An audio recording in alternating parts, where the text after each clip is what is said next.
Makanya saya tanya artinya Mesias dan Kristus kan yang diurapi. Ada dua masa, dua konteks waktu. Saya nggak nanya berapa masa, Pak. Saya nggak nanya berapa masa. Artinya Mesias atau Kristus adalah yang diurapi. Raja Daud juga diurapi. Imam-imam Harun juga diurapi. Ya kan mereka juga Mesias loh, Pak. Apakah mereka Tuhan? Shalom, salam sejahtera di dalam nama Tuhan Yesus. Nah, saudara sudah melihat baru saja video dari seorang mu'alaf yang memang kerap kali melakukan lompatan-lompatan logika sehingga menghasilkan kesimpulan yang tidak sesuai dengan fakta sebenarnya. Nah, kali ini ya bicara tentang Mesias. Ya katakan Daud itu diurapi oleh Tuhan. Imam-imam Harun itu diurapi oleh Tuhan. Tetapi kenapa mereka tidak disebut Tuhan? Tidak dipercaya sebagai Tuhan? Kalau orang Kristen berkata Yesus adalah Mesias, kenapa nabi-nabi adalah Mesias, Imam Harun adalah Mesias, tetapi tidak disebut Tuhan oleh iman Kristen? Nah, kira-kira seperti itu yang hendak disampaikan oleh Donditan ini. Nah, ini tentu lompatan logika yang sangat ngawur sama sekali. Kalau kita lihat dalam Perjanjian Lama, yang disebut Mesias, Mesias itu dari bahasa Ibrani, Masiah, artinya yang diurapi. Bahasa Yunaninya Kristos, bahasa Arabnya Masih, Masihun. Orang yang diurapi, terminologi ini bermakna atau digunakan untuk orang yang diurapi untuk menjalankan tugas pelayanan khusus dari Allah. Ada 3 jabatan, 3 pelayanan pada umumnya. Adalah nabi, imam, dan raja. Mereka semua adalah manusia biasa tentunya. Imam-imam Harun, Raja Daud, Raja Salomo, Raja Saul, mereka diurapi, diolesi dengan minyak sebagai tanda mereka menerima mandat untuk menjadi seorang raja, seorang imam. Ada nabi juga, misalkan Nabi Elia dan nabi-nabi yang lain. Mereka pun diurapi dan mereka manusia biasa sama seperti kita. Tetapi kitab suci juga bicara akan datangnya seorang Mesias.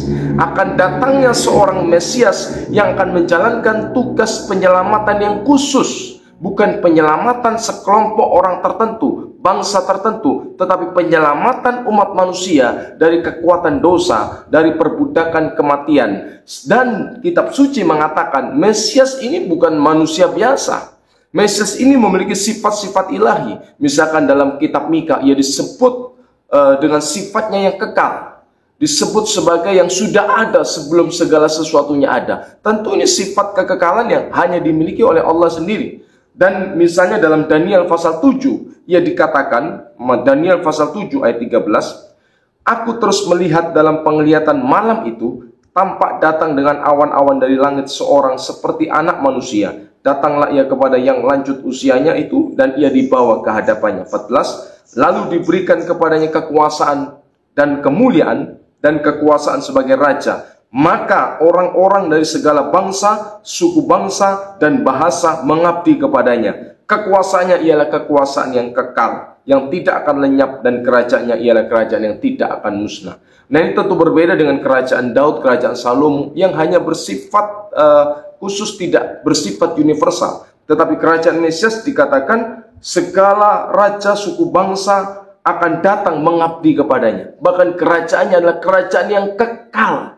Ya kan, mana ada seorang raja yang memerintah secara kekal? Tidak ada. Ia ditaklukkan, dikalahkan oleh kematian. Tetapi Mesias yang akan datang dikatakan kerajaannya kekal, kekuasaannya kekal, tidak akan lenyap, tidak akan musnah. Nah, ini tentu berbeda, Bang Dondi, dengan Mesias-Mesias dalam tanda kutip yang Anda sebut seperti Imam Harun, seperti Nabi Daud. Berbeda gitu loh. Memang mereka disebut orang yang diurapi karena mereka mengemban satu tugas pelayanan khusus. Tetapi berbeda dengan Yesus Kristus yang disebut Hamasiah, yang disebut Al-Masih, Mesias yang akan datang.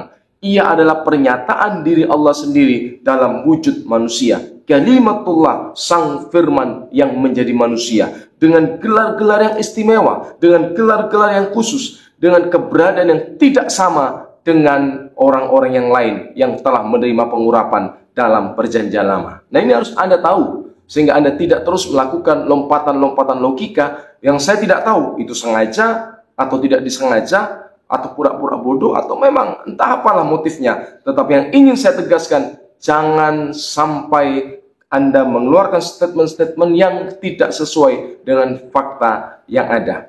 Nah, kiranya apa yang saya sampaikan ini memberikan pencerahan bagi kita semua. Amin. Tuhan Yesus memberkati.